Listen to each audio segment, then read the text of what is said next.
Bismillahirrahmanirrahim. Assalamualaikum warahmatullahi wabarakatuh.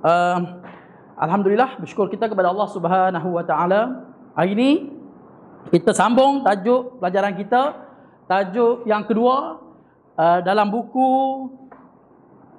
buku Sirah tahun 5. Ustaz gabungkan ketiga-tiga kelas, 5 Maliki, 5 Hanafi dan juga 5 Syafi'i, berkaitan dengan tajuk perkembangan agama Islam dari sudut ibadah. Adapun kita dah melepasi tajuk yang pertama, perkembangan agama Islam dari sudut akidah. Kita dah habis, saya tak mau ulang dah. Dan kalaulah tajuk ni dah pun Ustaz sentuh dalam kelas, maka hari ni Ustaz ulangi sekali lagi supaya ketiga-tiga kelas terima balik atau kita boleh ulang balik secara ringkas pada hari ini. Perkembangan agama Islam di sudut ibadah. Apa dia ibadah? Kalau bab ibadah, kalau nak terang, samalah macam dalam bab ulum syariah, mata pelajaran fiqh, sama saja. Cuma hari ini sirah nak cerita tentang bila difardukan solat. Itu peristiwa solat berlaku bila, dan azan tahun bila dia disyariatkan, dan puasa, zakat, haji. Kita mula dengan solat. Solat adalah yang disebut dengan tiang agama. Barang siapa yang mendirikan solat, maka dia telah mendirikan agama, dan siapa yang meninggalkan solat, dia meruntuhkan agama.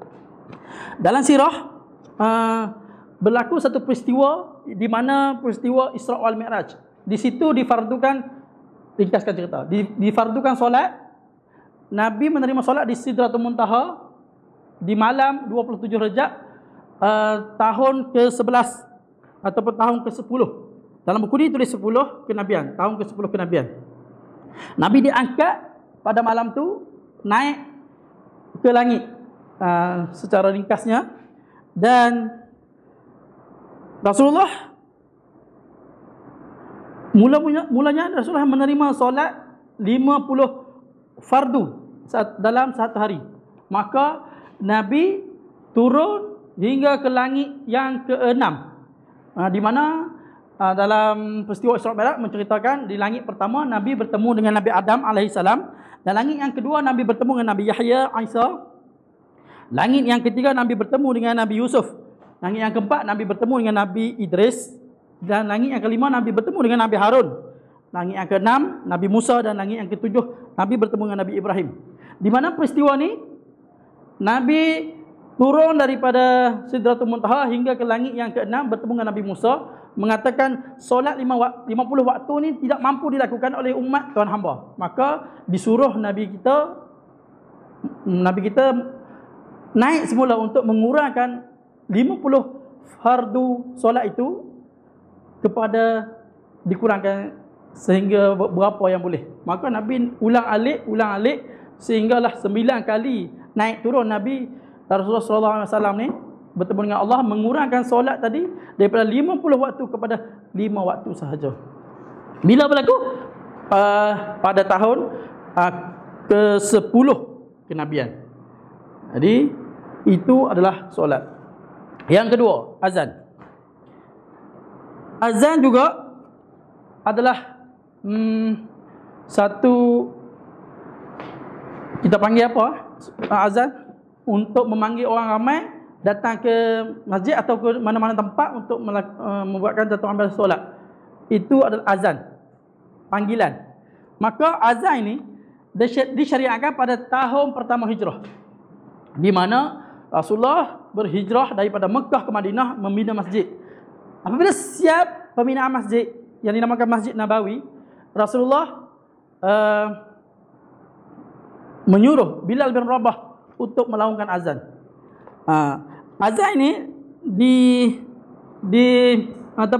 dimimpi oleh Sayyidina Umar dan juga seorang sahabat yang bernama Abdullah bin Zaid Al-Ansari.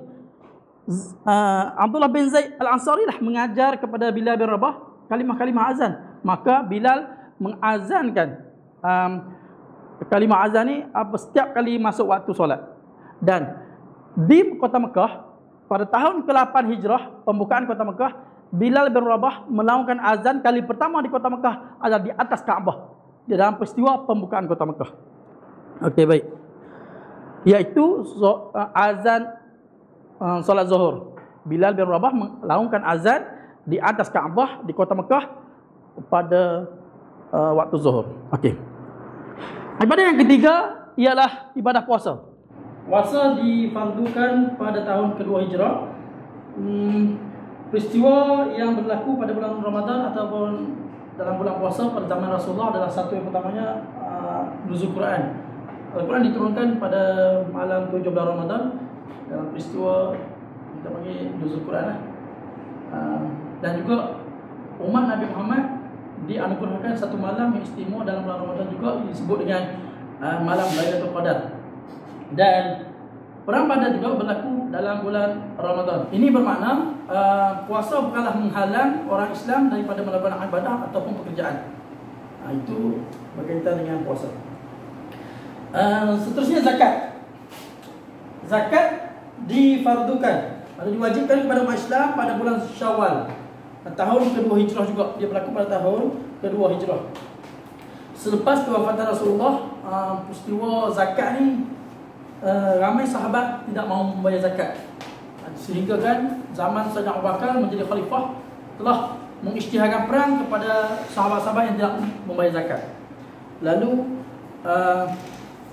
pada peristiwa itulah menyebabkan ramai sahabat yang di mana yang menghafal Al-Quran terkorban disebabkan tidak membayar zakat, dan Abu Bakar membuat keputusan untuk memanggil Sayyidina Osman untuk menulis balik Al-Quran supaya Al-Quran itu tidak hilang daripada para sahabat. Akhirnya sahabat membayar zakat kerana tekanan Abu Bakar, Sayyidina Abu Bakar. Dan haji.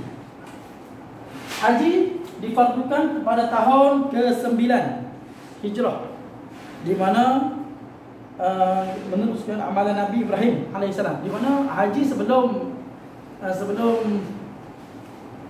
difardukan kepada umat Islam, haji dilakukan secara kita panggil syiar Nabi Ibrahim alaihissalam sahaja.